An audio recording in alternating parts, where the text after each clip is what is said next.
नमस्कार, आप देख रहे हैं चुनाव मंच और चुनाव मंच पर इस वक्त मौजूद हैं उत्तर प्रदेश के चुनाव को और ज्यादा दिलचस्प बनाने वाली एक शख्सियत। हम बात कर रहे हैं भारतीय किसान यूनियन के नेता, संयुक्त किसान मोर्चा के सदस्य राकेश टिकैत जी का। जोरदार तालियों से उनका स्वागत करें। हम सब जानते हैं इस चुनाव में किसान की हर कोई बात कर रहा है। सरकार की नारी है कि उन्होंने किसानों के लिए क्या क्या किया। विपक्ष बता रहा है कि कैसे 700 किसानों की शहादत हो गई। किसान कानून वापस कराने के लिए जो आंदोलन चला और जिसका एक बहुत प्रमुख चेहरा राकेश टिकैत साहब खुद रहे हैं। अब सवाल यह है, चूंकि पहले चरण में पश्चिमी उत्तर प्रदेश में चुनाव होना है, किसान तो यूं तो पूरे देश में हर जगह मौजूद हैं, लेकिन पश्चिमी उत्तर प्रदेश में इस वक्त सारी सियासी पार्टियां चक्कर लगा रही हैं। बड़े बड़े नेता टिकैत साहब पहुंच रहे हैं, आप भी देख रहे होंगे। और सबसे पहले तो लोग ये जानना चाहते हैं कि क्या आपने इस बार चुनाव के लिए कोई पक्ष चुना है जिसके लिए आप प्रचार या जिसके खिलाफ आप कोई प्रचार करेंगे? भाई 13 महीने का आंदोलन चलाने के बाद में देश की जनता को यह बताना पड़े कि वोट किसको देना है, तो इसका मतलब ट्रेनिंग कच्ची रही कुछ। तो साफ खुल के कह दीजिए, मतलब बता तो दिया ना। अगर 13 महीने की ट्रेनिंग में देने के बावजूद भी कोई पास नहीं हुआ तो धक्के से पास तो यहां होता नहीं भाई, यहां तो ओरिजिनल पास होता है। तो आप कह रहे हैं कि भाई बीजेपी के खिलाफ आप हैं, आप वोट कर रहे हैं, आप कह रहे हैं कि बीजेपी को हराओ। हमने नहीं कहा ये। 13 महीने देश में आंदोलन चला और उसके बाद में भी ये बताना पड़ेगा कि आंदोलन क्यों चला, और उसमें ग्रेस मार्क्स देकर उसको पास करना पड़ा, तो इसका मतलब पढ़ाने वाले वहां पे वो कमजोर थे। नहीं, आप लोगों की ट्रेनिंग तो पक्की थी। तो पक्की ट्रेनिंग है तो जनता लेकिन को पता है भाई। अध्यापक जी खुल के नहीं बता रहे, लेकिन दिक्कत बता क्या दिया ना, अध्यापक को नकल नहीं करवाते आपकी तरह के। पहले क्वेश्चन दे दिए फिर उसकी वही सवाल उनसे पूछ जाएगा। अरे ऐसा हमारे यहाँ भी नहीं होता। नहीं तो चलिए ठीक है, आपने कम में ज्यादा कह दिया, हम समझ गए, ठीक। लेकिन फिर लोग ये कहेंगे वो आंदोलन तो केंद्र के खिलाफ था, अब तो यूपी में चुनाव हो रहा है। और हम क्या कुछ कह रहे हैं यहाँ पे, आधे रेट में फसल बेच के वोट जिसको जहां देनी वो दे सकता है। लेकिन आपकी लाइन तो फिर जो संयुक्त किसान मोर्चा की लाइन है उससे अलग है। वो कह रहे हैं कि हम बिल्कुल गैर राजनीतिक हैं, हमारा कोई चुनाव से लेना देना नहीं। हम क्या चुनाव और आप की बात उसके सदस्य हैं भाई। यहां कोई वो इलेक्शन कमीशन थोड़ा वो फसल खरीद रहा है। असल इलेक्शन कमीशन फसल नहीं खरीदता, फसल सरकार खरीदती है। और आधे रेट में अपना बाजरा, मक्का, धान, गेहूं, फर्रुखाबाद का आलू अपना आधे रेट में बेच के किसी को वोट कहां देनी है वो दे लगा। मतलब हम बताएंगे कि वोट कहां देनी है। चलिए ठीक है। तो किसान की बात करें तो किसान की बात करो। आप मुझे बताओ किसान के मुद्दे क्या है? एक किसान का एक ही मुद्दा है, 1967 को आधार वर्ष मान के फसलों के भाव तय कर दो। गेहूं का भाव 1967 में 76 रुपये क्विंटल था और सरकारी कर्मचारी की सैलरी 70 रुपया थी। वो एक महीने की सैलरी में 1 क्विंटल गेहूं नहीं खरीद सकता था। आज 1 महीने की सैलरी में 1 क्विंटल गेहूं के दाम दे दो। एक ही मुद्दा है, फसलों के वाजिब दाम दे दो। फसलों के वाजिब दाम नहीं है। सोना 200 रुपया तोला था, 3 क्विंटल गेहूं बेच के 1 तोला सोना खरीद सकते थे। भट्टे की जो अव्वल ईंट है, जो ब्रिक हैं, वो 1 क्विंटल गेहूं में 2500 आ सकती थी। अब दे दो, हिसाब तो करने वाला कोई है नहीं भाई। देखो कीमतें कम है किसान की, जो फसलें हैं, और बाजार बहुत ऊपर बढ़ गया। स्वामीनाथन कमेटी की रिपोर्ट को लेकर आए, अपने घोषणा पत्र में कहा स्वामीनाथन कमेटी की रिपोर्ट को लागू कर दो तो गेहूं का भाव आज भी 3000 रुपये क्विंटल हो जाएगा, 1000 रुपये बढ़ जाएगा उसका। आप कह रहे उसकी खरीद की गारंटी दे दो। किसान के अलावा सबकी आमदन बढ़ गई, किसान की उस अनुपात में नहीं बढ़ी। बढ़ी आमदनी। वो जो भूमिहीन किसान है, जो गांव में मजदूर हैं, जो पशुपालन का काम करता है, और उस तरह की महिलाएं हैं कि जो अनपढ़ महिलाएं हैं, 2 पशु बांध के अपने घर पर दूध बेच के गुजारा करती है। एक दूध की पॉलिसी लेकर आ रही भारत सरकार।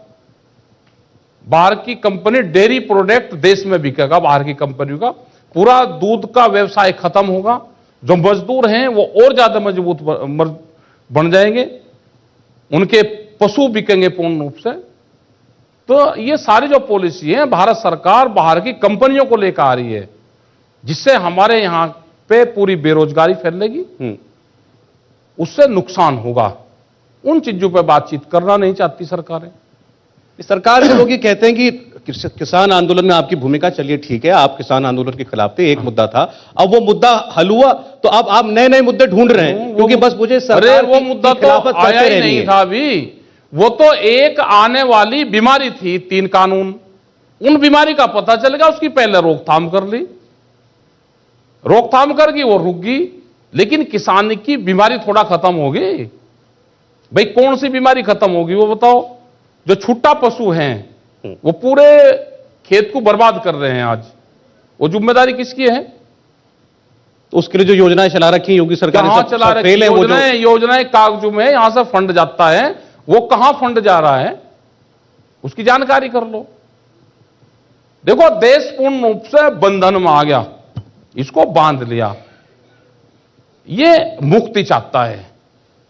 यहां पे कोई माने किसी के नहीं रहे, लोकतांत्रिक के देश में कोई माने नहीं है, सारी संस्थाओं पे अवैधानिक तरीके से कब्जा हो चुका है, कैमरा कलम पे बंदूक का पहरा है।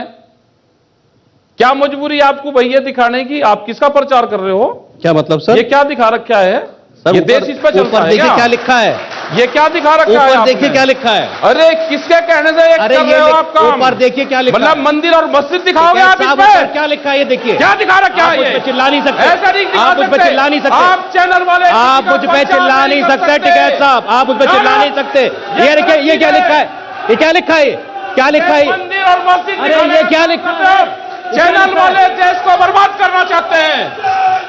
आपको कोई अधिकार नहीं है मुझ पे चिल्लाने का, टिकैत साहब, समझ लीजिए आप, कोई अधिकार नहीं है, हमारा मेहमान है आप, इसका मतलब ये नहीं है। रुक जाओ, मैं ये कह रहा हूं, एक सेकंड, टिकैत साहब, टिकैत साहब, टिकैत कैमरा साहब, और कलम पे बंदूक का पहरा है। टिकैत साहब, मंच का दुरुपयोग ना करें, मंच का दुरुपयोग ना करें, आप दुरुपयोग कर रहे हैं इस मंच का। साहब, वो क्या है? ये क्या है? आप पढ़ सकते हैं, नहीं पढ़ सकते? ये नीचे क्या है? आप पढ़ सकते हैं, ये मंदिर और मस्जिद का मुद्दा कहां से आया? मंदिर भी है, मस्जिद भी है, उसमें एक चीज नहीं है। यहाँ हॉस्पिटल दिखाओ, हॉस्पिटल दिखाओ, आप तय नहीं करेंगे, यहाँ पे चुनाव के मुद्दे आप तय करते हैं। ये एक सेकंड, यहाँ दिखाओ आप। अरे टिकैत साहब, या तो आप नेता बन लो और कहो कि मैं पॉलिटिकल पार्टी में हूं, हम नहीं है नेता, ये आप जैसे लोग मुद्दे बनाते हैं। कौन मुद्दा? मंदिर मस्जिद का मुद्दा पार्टियां बनाती है, राजनीतिक पार्टियां बनाती है मुद्दा, उनसे कहिए, उनसे। अरे देश की सरकारें जो काम कर रही हैं, वो ये किसान का मुख्यमंत्री बड़ा चल रहा है, बड़ा चल रहा है, किसान बात नहीं करेंगे, किसान पे बात करते करते आ गए, आप आए हिंदू मुसलमान पे। मैं आपसे किसान के मुद्दे की बात कर रहा था, मैं आपसे छुट्टा पशु की बात कर रहा था, आप कर रहे थे। आप, अरे तो ये पढ़िए ना ऊपर क्या लिखा है, क्या दिख रहा है ऊपर? क्या पढ़िए, किसान का मुख्यमंत्री कौन? आप दबाने की कोशिश कर रहे हैं, हम डिफेंसिव करने की कोशिश कर रहे हैं, और मैं होऊंगा नहीं डिफेंसिव टिकैत साहब, अगर आप ये सोच के आए तो। मैं आपसे किसान की बात, जो यहाँ पर देखा मैंने वो बताया है। अरे सर, ये ऊपर जो पढ़ा है वो है मेन, वो टॉपिक आपके लिए वो है। अरे आपका टॉपिक वो है। मैं ये कह रहा हूं कि हमने पूरे देश, हमने किसान का नेता समझ के बुलाया, आप पॉलिटिकल पार्टी के नेता की तरह बात कर रहे हैं। मैं आपसे किसान के मुद्दे पर बात कर रहा था। आप बात करो ना किसान के मुद्दे। हाँ, तो आप क्यों ऐसे कैसे चिल्लाए? आप ये क्या तरीका बात करने का? मैं भी वेस्टर्न यूपी का यूटी का साहब। अरे आप कहीं के भी हो भाई, जो मुझे ये मत समझिए, नहीं, जो पढ़ा, जो वो टॉपिक आपके लिए वो है, किसान का मुख्यमंत्री कौन? क्या है? अरे वो है टॉपिक आपका, ये पूरे दिन रहेगा, तो कहा है कि ये पूरे दिन नीचे रहेगा। आप लगा लो भाई, तो आप सुनना नहीं चाहते? हमने कहा कि देश मैं आपकी मनमानी तो नहीं चलने दूंगा सर, आप मेरे मेहमान हैं, आपका सम्मान है, स्वागत है, लेकिन ऐसे तो नहीं आप कर सकते, ये तो कोई तरीका नहीं हुआ। छुट्टा पशु की बात कर रहे थे, तो मैंने बात कीजिए, मैंने आपसे ये पूछा, सरकार ने योजना चलाई है, आपने कहा योजना कागज पे, तो बताइए, कर रहे बात हम आपसे, बताइए कैसे नहीं जा रही ना योजना? कहां जा रही है योजना, बताओ? ये जानने के लिए तो आपको बुलाया, हालत क्या है? तो रहे ना कि योजना नहीं जा रही गांव में, योजना कहां जा रही है उसका दिखा दो भाई। लखनऊ से योजना कहां जाती है, किसके वहां पर जा रही है? जो बीजेपी के आरएसएस के लोग हैं उनके घरों पर जा रही है पूरी योजनाएं। वो निराश्रित पशुओं के लिए जो आज वो बना रखी है, जा रही है, उनके घरों पर जा रही है, और छुट्टा पशु खेत में है, छुट्टा पशु खेत में है, योजनाएं उनके घर पे हैं, सारी जमीनें उनके नाम पर अलाट हैं, आप दिखवा दो।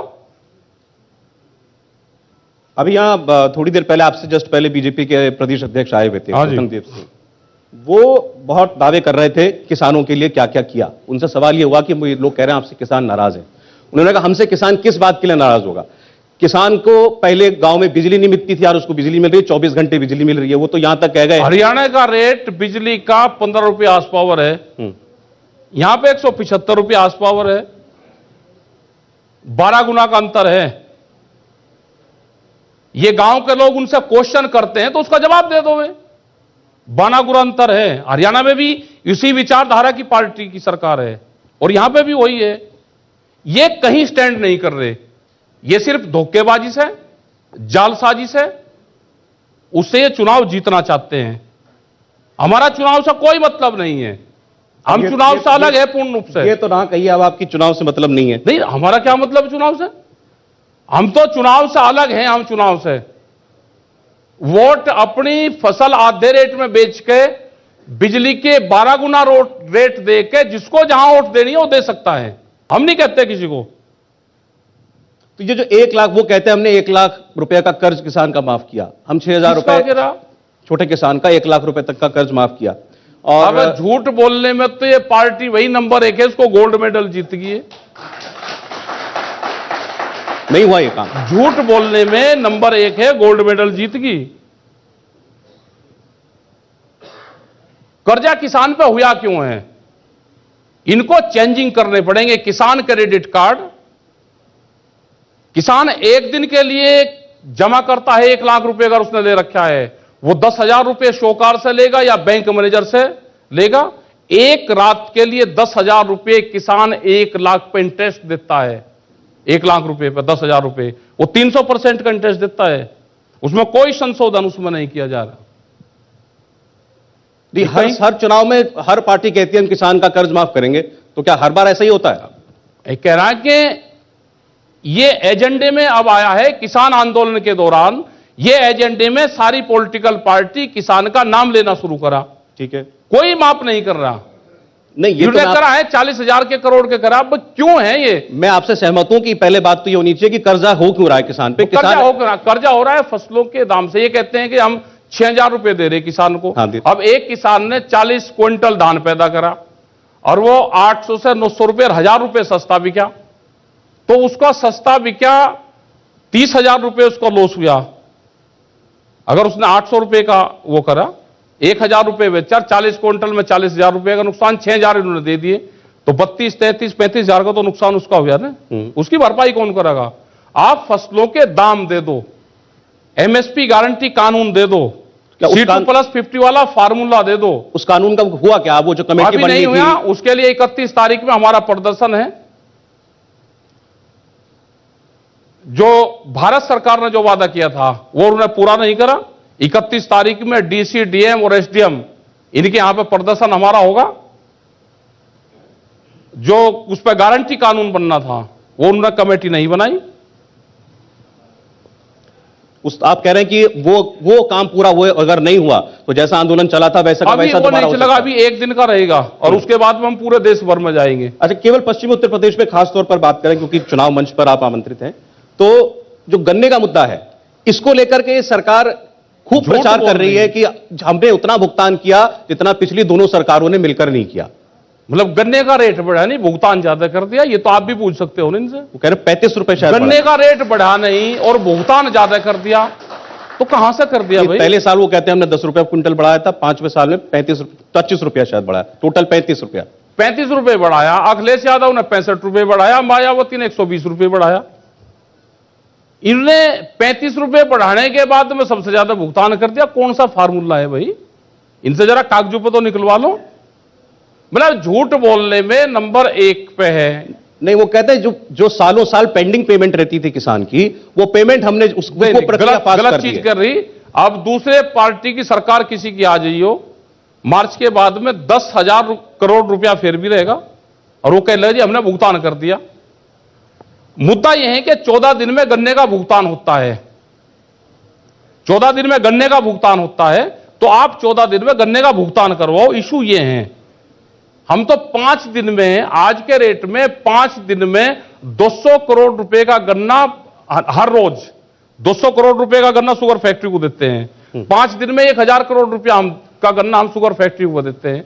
अगर वो 14 दिन में भुगतान होगा तो रूटीन में आ जाएगा। नहीं, वो तो गन्ना मंत्री का दावा कर रहे हैं कि गन्ना हमने तो मंत्री से current एक season सवाल के भी कर लो। 12 से 16 दिन के अंदर पेमेंट हो रही है। झूठ बोल रहे हैं। गन्ना मंत्री से ये कर लो कि उन्होंने जो पिछले साल गन्ना डाला था उसका भुगतान हो गया क्या?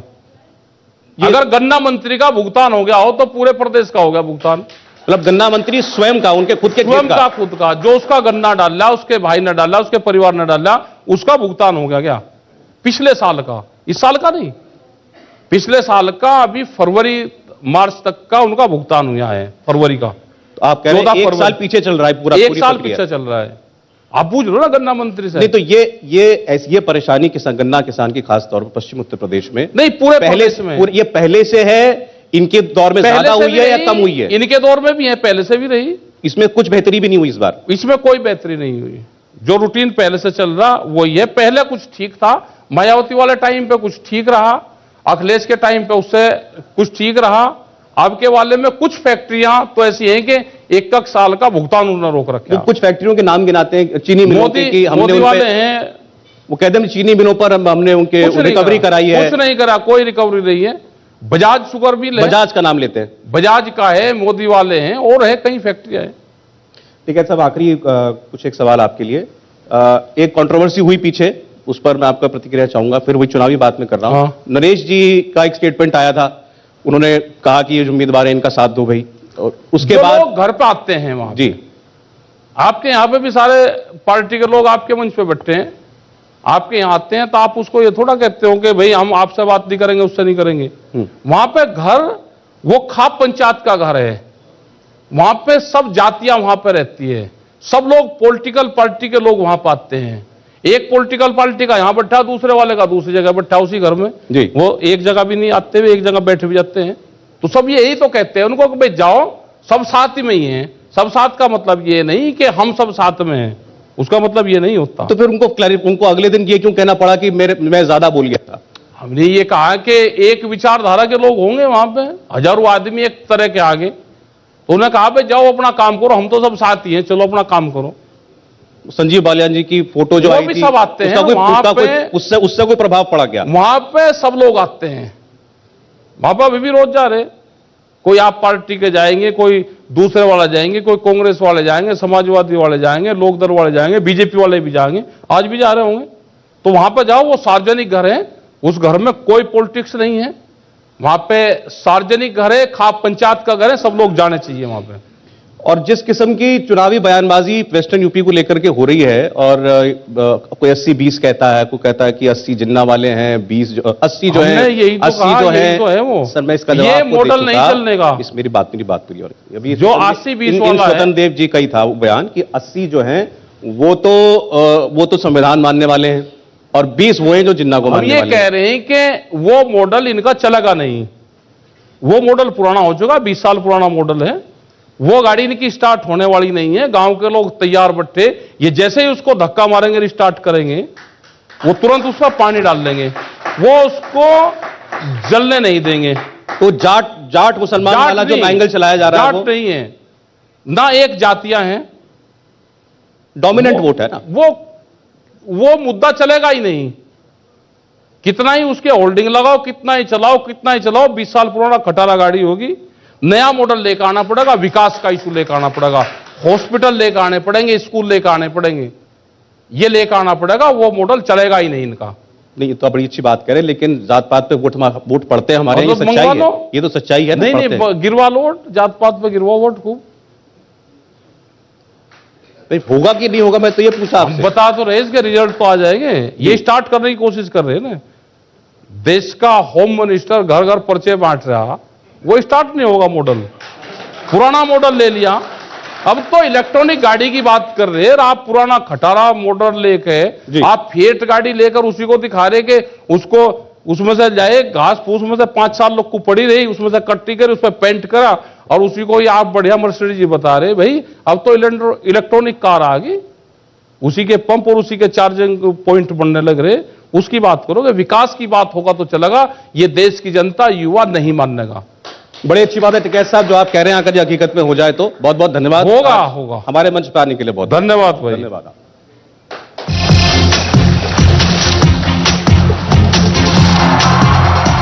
इंडिया टीवी हर वक्त हर जगह डाउनलोड करने के लिए सर्च करें India TV news Google play store या ऐप स्टोर पर।